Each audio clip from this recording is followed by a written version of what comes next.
the knuckleball. I mean, that ball, he sees it. It's in the middle of the plate at one point, and then see you later. Candyman. The Candyman can. 1-1. Swung on. That's driven high and deep. Right field on its way and long gone for Carroll. It's a 3-run blast, his 31st of the year. And the D-backs, with an early offensive explosion, have taken a 6-0 lead.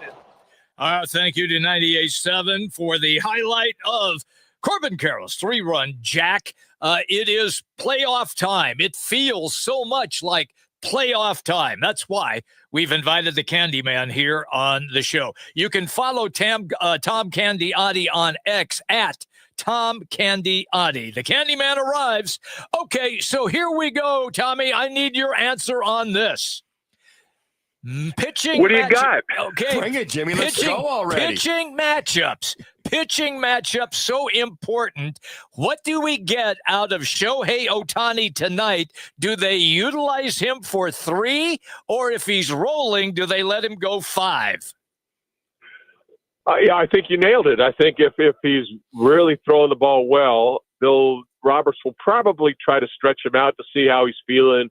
Obviously, after every inning he comes in, and if he's being effective or not.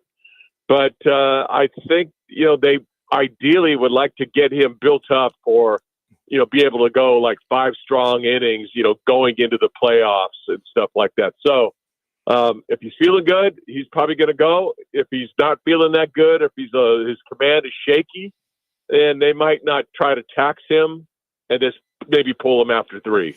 Tom, you got Fott taking him on tonight. Then you got Nelson. And then for the getaway game, is Chris Matt going to be the opener? Or I thought that he was going to go to the bullpen, or that Troy was just going to stay with his standard rotation of 4. Has that changed? Well, I don't really know yet. We go down and see Torrey here in a little while. Okay. And we'll see, he'll probably give us some more clarity to it. Maybe not. Who knows what they're trying to do. But, if they go with Chris Matt, I think that, they'll keep an eye on him.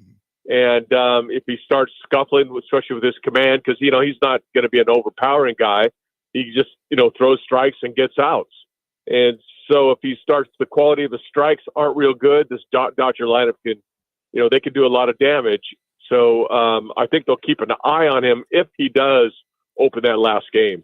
Candy, you see this team day in and day out. When did the light bulb go on for you in the booth that this team actually, after all of the trades and injuries, still had a shot at possibly being a wild card team? This light has been blinking. That's the problem. It's a blinking light. So it's like you lose to the Rockies and you go, oh, these guys can't beat the Rockies. They can't beat anybody, and you beat the Phillies 2 out of 3. You beat, whoever. And so now it's like the light is definitely on and it's shining bright right now. And I mean, it doesn't come out or work out any better for the Diamondbacks now that you're facing the teams in your division that you have to beat, so that's what you have to do. You're going to face the Dodgers, whether it's trying to get in or at some point, and you want to beat them. And then the Padres, who, clinched a spot last night, they're going to be in, and they're probably going to be giving some guys a rest and probably not taxing guys and stuff like that. But, we'll see how that goes when we get there. But more than anything, it's really about this game tonight. The D-backs, they need to win 2 out of 3 against the Dodgers at home. And then, hopefully you get a little help. I got to tell you, Tom, this is such a Disneyland script. You got to let's say you got to win at least 5 out of 6 versus the Dodgers and the Padres. Cincinnati's got to take on Pittsburgh. And then the Mets have got to take on their last 3 games are going to be against the Marlins. Now, the Marlins have won 9 out of 10. But, I mean, if you set this script to Hollywood, and if the Diamondbacks can sneak in the back door to that 3rd wild card spot, why wouldn't you play the best of the best to sneak in while the others are playing the worst of the worst, so to speak? I'm with you. I love to play the best of the best. Absolutely. You measure up. I always think that's important, like during, the middle part of the year to see where you're at when you're playing a really good team. But I would not underestimate the Marlins, man. Those guys are tough, and they plan and they're hungry. That's a hungry, team down there and trying to prove everybody wrong. It's a dangerous club. The Diamondbacks, look at the top of the order is spectacular. Yes. We all know that.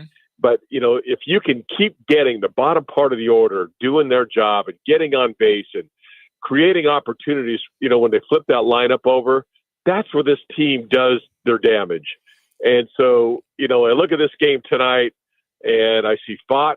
He doesn't jump out there like he's a Blake Snell or, one of the upper echelon pitchers, but he is at home. He is amazing at Chase Field, and he's horrible on the road. So you got him here against the Dodgers. I think it's a good scenario for the D-backs. And Tom, to that point, when you look at like on Sunday's game, the blowout, look at the bottom of the order, Lawler is your DH and Barossa. How about that young man getting his first home run? By the way, I love the tradition of ignoring a guy's first home run and letting him just go by. It's great. Yeah, it's and great. the guy's giving him some love. But does that eventually pay off? You've had a long season. Vargas, Taiwa, Lawler, Barossa, the bottom order, as you mentioned, it seems like it starts to come to fruition that they've had enough at-bats. They've seen enough to be productive the last 6 games of the season. Here's the deal, honestly, with hitting, especially modern day hitting now. It's all really being in command of the strike zone, right, as a hitter. And so you need to get a good pitch to hit because the guy's stuff, this stuff out there is so good and so elite that you can't be swinging the pitches on the edges or pitches off the edges. You just can't. You're not going to do much with them. And that's why when you look at Barossa, he hasn't walked one time all year. Mm-hmm. I forget how many at-bats, like 50 at-bats maybe or something like that. Doesn't have one walk. So he's got to be able to, get a better command of the strike zone when he's hitting instead of just trying to guess it's a fastball and swing as hard as you can. And once in a while, you're going to run into one. But you can't do that when you're starting to play, crucial games and stuff where you need to put together a good at-bat. And so I think you're seeing the emergence of McCarthy doing that. I think he works the zone a lot. If we could have everybody work the zone like Perdomo does, this would be like an unbeatable team. He's that good, really just kind of working the strike zone. So, I think guys like Lawler and Barossa, like you said, I think, the talent is there, but they got to take the next step of really learning how to handle the strike zone. Okay, so the D-backs really are surprised to be in this position, but the reason that they are in this position is the downfall of the New York Mets. Candy, with all the time that you spent playing in the bigs and now as a broadcaster, have you ever seen a team with the talent level that the Mets have collapse the way that they have down the stretch? Yeah, it's too bad, isn't it? Yeah. Cry me a river. I love to see it, because, to me, they took the Diamondback spot last year. This year, we have the tiebreaker on them. Mm-hmm. Unfortunately, the Reds have the tiebreaker on us. Yes. And so, that's another consideration. Sometimes we talk about games not really meaning a whole lot, earlier in the year and whatever, but they do now. And unfortunately, the Reds have beat the D-backs. I think it's 4 out of 6, and they hold the tiebreaker on us. So, we got to get a little help against the Reds also. So, Tom, what's the vibe in the clubhouse? You got to win. Let's say the goal is you got to win at least 4 or 5 out of 6 to have a chance. How does Torey get the guys ready? How does he keep them relaxed? Or do you just business as usual? Go out there and not put any more undue pressure on yourself? Yeah, that's pretty much it. I think that's his job really, is to kind of keep guys, their emotions in check, so to speak. So, the talent can come out. When you start feeling a lot of pressure, it's hard to perform. And so I think it's more business as usual. I think the players know exactly what's at stake. They know it's important to have good at-bats. They know it's important to throw good quality pitches. They know it's important to get good secondary leads, hit the relay man, do all the little things that really don't show up in the box score. And I think, with Dave McKay there, he stresses that. Dave's been through a million postseason games, and he knows what it takes. And that's a big plus having him there, with Torrey, that, they can kind of keep these guys calm but the players themselves, they know what's going on. I mean, there's no secret to it. Yeah, I think, Tom, it's kind of like in a football game for a quarterback. You're so jacked up. You're not going to hit a home run every throw. Take the check down. Just run your offense, right? Just go out there and just play your game and don't make it any more than you have to. But that's tough with a lot of young guys, Tom. They've never been down that road. They don't know which direction to take when they get to the fork in the road, right? I know. Well, it's all learning experience, and that's the beauty of having young players. And the nice thing is you got a couple, veterans sprinkled in there that kind of know, James McCann.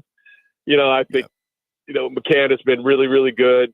He's a good veteran. He can really handle the pitching staff really well. And that way they can give Moreno a day off and let him DH because you need his bat in the lineup. Mm-hmm. But having, some guys like that have kind of been through it, and some of these guys have. We got to remember that, they got all the way to the World Series in 2023. They know what it takes. They know how difficult that was, getting through the Brewers, getting through the Dodgers, getting, through the Phillies, and just, headbutting, with the Rangers, and unfortunately came out on the wrong end of that one. But, they've been through it, so they know that they got to play a mistake-free baseball. If you're going to start making errors and you're going to start, not being able to move the runner over when you have to, or get the out, be a good situational players, you're probably not going to win these games. That's why you really got to keep your eye on guys like Blaze Alexander, who, I love the kid. I love the energy. I love everything, but he hasn't been through this yet. And so it's nice to have some guys around him that have been him that can rub off on him. All right, we'll let you go then on this one.